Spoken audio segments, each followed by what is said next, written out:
My name is Evelyn Rourke. I'm 67 years old. Most mornings in Savannah begin the same way for me, tea steeping in a chipped china cup.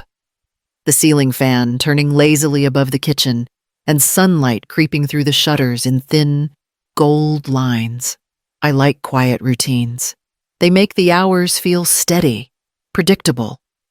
The way good foundations hold a house upright through summer storms. That morning, the phone shattered the quiet. It rang twice before I even recognized the sound. The number was unfamiliar, but something in me, habit or hope, made me answer. Mom! The voice was unmistakable. My breath caught. 5 years. 5 years of silence. Of holidays passed like blank pages. Of text messages that went unanswered. Of birthdays met with nothing but memory. Renee. My voice sounded smaller than I meant it to. She spoke as if nothing had passed between us. I'm hosting a party tomorrow night. You should come. Also, bring money. For a moment, I thought I'd misheard. The teaspoon in my hand trembled, tapping the rim of the cup. Excuse me. Money, she repeated. You'll figure out how much. I'll text you the address. The line clicked dead. I stood there. Phone still pressed to my ear. The kitchen suddenly too quiet again. Outside, a freight train passed somewhere beyond the river, its low whistle stretching through the air like an ache. 5 years apart, and that was all she had to say. No apology, no warmth. Just a transaction disguised as invitation. The tea had gone cold. I poured it down the sink, rinsed the cup, and set it upside down on the counter. My hands wouldn't stop shaking. Somewhere deep inside, I felt something old and patient in me start to shift. The year I sold my firm was supposed to be the year everything got easier. After 40 years of drafting homes and hospitals, I signed the papers, handed the keys to a younger partner, and walked out with a check that felt both heavy and unreal. $2.1 million. I remember thinking I'd finally bought myself time. Quiet evenings, travel, maybe art classes by the river. Renee and her husband, Luke, came over that weekend. They brought a bottle of wine and the air of people who'd been rehearsing a conversation. Luke spoke first, congratulating me, calling the sale a big win for the family. I told them I planned to provide a seed investment of $250,000, carefully accounted for in my estate plans, to help start their business, a generous gift by any measure. Renee smiled with a kind of practiced gratitude. Luke didn't bother to hide his disappointment. That's it, he said. You sold for over $2 million, and we get scraps, Luke. I started, trying to steady my voice. That money isn't free and clear. There are taxes, retirement funds, debts from the firm. He cut me off with a laugh that wasn't really a laugh. You've had your life. It's our turn now. I looked at my daughter, waiting for her to say something. Anything. She didn't. Her silence was an agreement drawn in invisible ink. When they left, the house felt colder. Days later, my texts went unanswered. Months passed. The next Thanksgiving came and went without her voice at my table. Eventually, I stopped setting out her place. It wasn't the money that broke us. It was realizing my daughter could measure love in dollar signs and decide I was no longer worth the cost. A few weeks before that call, I'd posted a picture on Facebook, something I rarely did. The photo showed my old Mercedes coupe, freshly restored after months in a local garage. The paint gleamed soft silver under the oaks that lined my street. I'd written a simple caption, finally finished, worth every hour. It wasn't vanity. That car had been my one indulgence when I turned 60, a promise to myself that there was still life to be enjoyed beyond deadlines and invoices. After Luke and Renee cut me off, I kept it covered in the garage for years, too heavy a reminder of what I'd lost. When I brought it back to life, it felt like reclaiming something they hadn't managed to take my own joy. The next afternoon, Scrolling idly through my feed, I noticed the small gray text beneath the photo, seen by 47 people. My finger hovered, then tapped. Among the names, one caught my eye. Renee Holloway. She'd opened it multiple times. Late at night and the following morning. At least according to the limited activity log I could see 24 hours later. She called. I sat at the kitchen table. The phone still face down beside my cup. The logic unfolded so neatly it almost felt rehearsed. She hadn't remembered my birthday last month, but she'd remembered the car. The party wasn't a homecoming, it was inventory. I opened the app again, pressed the 3 dots, and deleted the post. The screen blinked back to blank. In the quiet, I said it aloud, barely above a whisper. You saw the car, Renee, not the woman who earned it. That night I couldn't sleep. The phone call, the car, the years of silence, all of it looped in my mind like a film I didn't remember agreeing to watch. By morning, the storm inside me had settled into something colder, quieter. Rage was easy. I'd felt it before. What I wanted now was structure, something solid I could stand on. By noon, I drove downtown to Chen & Associates, the office I had kept in touch with over the years for any lingering paperwork. The sign was still there, unchanged since I'd sold my firm. Inside, the air smelled faintly of paper and lemon polish. Marjorie Chen looked up from her desk when I entered. She was older now, her hair streaked with silver, her glasses resting low on her nose. Evelyn Rourke, she said, surprised but warm. It's been a long time. It has, I said, placing a worn folder on her desk. Inside were 5 years' worth of things that had gone unanswered. Birthday cards returned unopened. Letters marked no forwarding address, and a single photo of Renee as a child, creased at the edges. We talked for a while.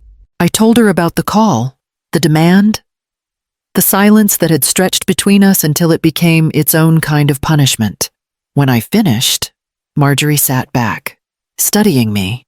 You want justice or peace? She asked. I looked at the folder between us, at the evidence of everything I had given and lost. They might be the same thing, I said. She nodded slowly.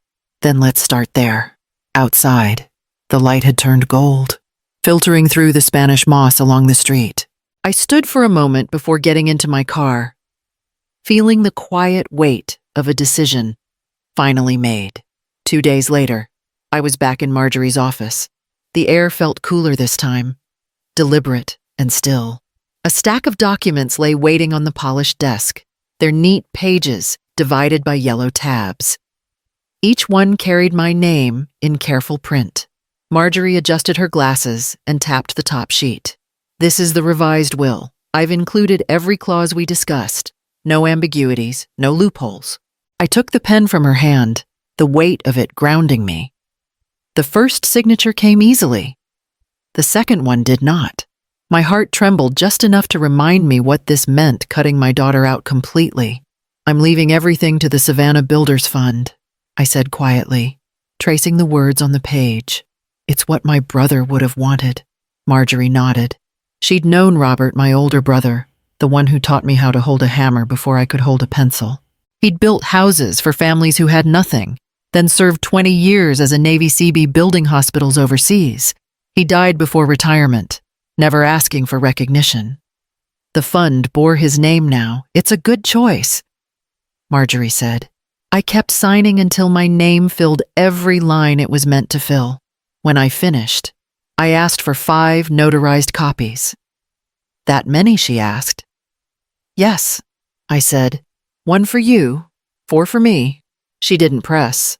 The notary entered a moment later, witnessed the signatures, and sealed each document with a heavy stamp. As the embossed mark pressed into the paper, a quiet sense of balance settled over me. For the first time in years, my future and my past felt properly accounted for. When I left the office, the late afternoon light touched the city in soft amber, and I realized I could breathe again. The invitation came by text the next morning, wrapped in false warmth. Can't wait to see you, Mom. We'll make it special. The address was one I didn't recognize, an estate in a newer suburb north of Savannah, where the houses looked like they'd been designed to impress rather than shelter. I arrived at dusk, the Mercedes humming softly along a street lined with magnolias and identical mailboxes. Through the wide front windows, I could already see the glow of chandeliers and people moving inside with glasses in hand. The air smelled faintly of grilled shrimp and jasmine. Renee opened the door before I knocked. Her hair was perfect, her smile brighter than I remembered. She pulled me into a quick, performative hug. You made it. You look wonderful, she said. Her tone rehearsed. Behind her, Luke appeared in a pale suit, one hand extended, the other holding a glass of champagne. Evelyn, good to see you again, he said smoothly. It's been too long. The dining room had been staged like a magazine spread, crystal glasses, linen napkins, flowers that looked too perfect to be real. Around the table sat a small audience of their friends, people I didn't know, but who seemed to know exactly who I was supposed to be, the retired woman with money. As dinner began, Luke steered the conversation toward family investments and new opportunities. He spoke about a property development project, dropping numbers like confetti return rates, projections, early buy-ins. Renee chimed in, her voice soft, admiring. You've always had such a good eye for these things. Mom, we'd love for you to be part of it. I smiled politely and let them talk. The wine moved around the table, the laughter too loud, the compliments too sweet. It was a performance, and I was the guest of honor they needed to convince. When the plates were cleared and Luke began another round of persuasive talk, I reached for my bag, set it on my lap, and drew out 2 manila envelopes. The sound of paper against linen cut through the noise. I brought something. 2, I said. My voice was calm, but it carried. You wanted money. Here's what you'll get. I placed the envelopes on the table, one in front of Renee, one in front of Luke. They exchanged a quick glance before tearing them open. The room fell quiet. The only sound was the clink of a fork against a plate somewhere down the table. As their eyes moved across the pages, the color drained from Luke's face. Renee's hand trembled. What is this? She asked. My will. I said simply, everything I own will go to the Savannah Builders Fund. You're not part of it. For a moment, no one moved. Then Luke pushed back from the table, his chair scraping sharply against the floor. You can't be serious, he said, his voice rising. After everything we've done for you, after everything I've built for you, I corrected. Renee stood, tears already forming, but not from heartbreak. It was the shock of losing something she'd assumed was hers. You don't mean this. I met her eyes. I've never meant anything more. Their guests sat frozen, unsure whether to speak or stay silent. I gathered my bag, turned, and walked toward the door. Behind me, Luke's voice broke into angry whispers, Renee's into pleading ones. I didn't look back. Outside, the air was cool, carrying the sound of their voices fading behind the closed door. When I reached my car, I paused before starting the engine. The house glowed behind me, bright and hollow, like a lantern full of smoke. I shifted into drive and pulled away, the road unfolding clean and empty ahead. By the next morning, my phone was already ringing. The first call came at 6, then another at 8. Messages continued to arrive, and I began recording them, ensuring I had proof in case things escalated legally. Renee's voice shifted with every voicemail, tearful in one, furious in the next. Luke's tone was worse, clipped, cold, promising that I'd regret embarrassing them. That day I learned what modern harassment looked like, the endless vibration of a phone that no longer felt like mine. I stopped answering, but I didn't turn it off. Instead, I began recording. Every message, every timestamp, Every threat or plea went into a folder labeled Evidence on my computer. At night, I kept the phone on the kitchen counter and the ringer low. The silence between calls was almost more unnerving than the noise. I started leaving the porch light on, though I told myself it was just for comfort. 2 evenings later, as I was locking up, a pair of headlights turned into my driveway, Renee's car. She got out quickly, still in her office clothes, hair falling from its pins. "You can't do this to me," she shouted before she even reached the porch. "You're my mother." I stayed behind the screen door, calm but steady. "Go home." "Renee," Luke's voice came from the car. "She's lost her mind," he muttered loud enough to hear. Before I could answer, my neighbor Frank Hollis stepped out from his yard next door, a flashlight in one hand. He'd spent 30 years on the Savannah police force and still carried himself like it. "That's enough," he said evenly. "This is private property. Time to leave." Renee hesitated, then turned back to her car. The tires spat gravel as they sped away. Frank waited until the sound faded. "You all right?" "Evelyn." I nodded, exhaling the breath I'd been holding. "For once." I said softly. "Someone saw it happen." The next week, I met with Marjorie again. She had already prepared the paperwork neatly bound, marked with colored tabs. Every clause printed in the precise language she favored. "Once you sign," she said, "the transfer is immediate, irrevocable. No one can contest it." I looked at the numbers on the page. $400,000. A lifetime of savings, discipline, and sacrifice. Now being moved beyond reach, not lost, but redirected. I thought of Renee's voice on those messages, the way she said "you owe us," and felt the opposite of guilt. I felt relief. We reviewed the forms, signed them one by one, then watched as Marjorie faxed the transfer order to the bank. The sound of the machine feeding paper was strangely soothing, like a clean break made visible. "Congratulations," she said when it was done. "You just built something new." That afternoon, I drove out to the east side of town, where the Savannah Builders Fund had started renovating a row of old houses near the river. The scent of sawdust and fresh paint drifted through the humid air. A young man in work gloves nodded to me as he hauled lumber toward the porch. "We'll have families moving in by fall," he said proudly. I stood there for a long while, watching the sunlight bounce off new windows. For years, I'd built structures meant to last. Now I was building something quieter stability for people I'd never meet. A legacy free from debt or expectation. "I built things once," I murmured, more to myself than anyone. "Now I'm building peace." The words felt right, like they belonged exactly where I was standing. A week later, an email arrived from Renee. The subject line read, "Let's talk. For real this time." The tone was softer, contrite even. She suggested coffee downtown, just the three of us for closure, she wrote. I stared at the screen for a long moment before replying with a simple yes. The cafe she chose overlooked the river, all glass and sunlight. The kind of place meant to look casual, but never cheap. I arrived early, slipped my phone into my jacket pocket, and turned on the recorder. Savannah was a one-party consent state. Marjorie had reminded me of that when we spoke. Renee and Luke arrived together, wearing concern like a coordinated outfit. "Mom," she began, her eyes damp. "I know things got out of hand. We just want to make things right." Luke nodded quickly. "We were under stress, money pressure.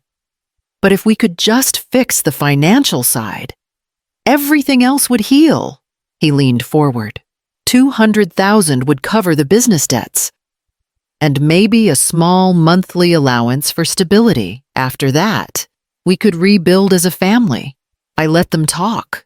I nodded when it seemed expected.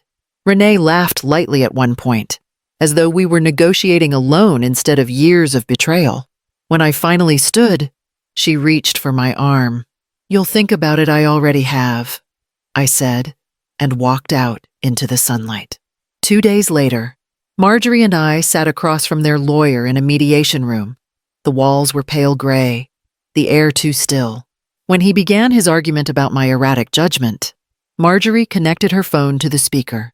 Luke's voice filled the room. 200,000 would fix everything.